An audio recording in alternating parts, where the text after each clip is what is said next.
I think it's important to preserve our homegrown crafts because there's lineage to it, there's history. These are how things were made and born all those years ago. More importantly, it's about the story and its origins.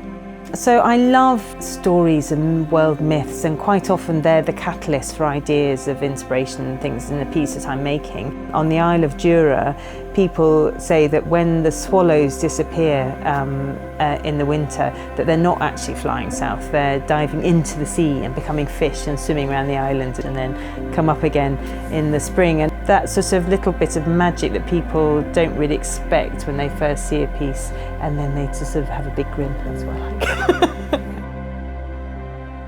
I think I've always felt a very deep connection to the Highlands and the West Highlands, and growing up there you can't avoid the land and you become a part of it, I think.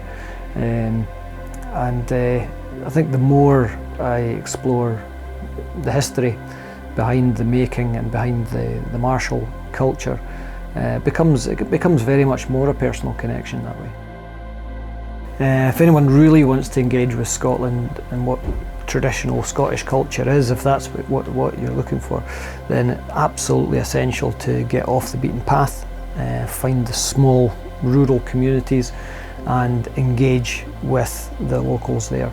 There's still a lot of knowledge in the rural communities. There's still a lot of tradition bearers, storytellers, musicians, and singers and such that keep the old culture alive that way. I decided to come north of the border a couple of years ago on a holiday, and I've stayed. I've been here ever since. I just fell in love with the place. It's just an amazing country, amazing people, and I can think of nowhere better to live. I think what consumers can do is ask questions and build up a picture of the person, because before you start throwing away your hard-earned pennies on something, you want to make sure you're getting the best you can. Be respectful. This isn't a theme park, it's a country, and the people here love their country, and I think just show the place some respect.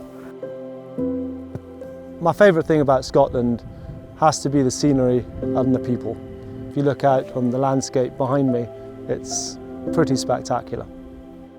I think when you come to Scotland, you meet people, you meet the real people, you meet the links that it is Scotland, and I think that is crucially important. When visiting Scotland with the White Rose Guild, it will allow you to meet the local craftsmen, the experts at what they do, and that is something that you will not get anywhere else.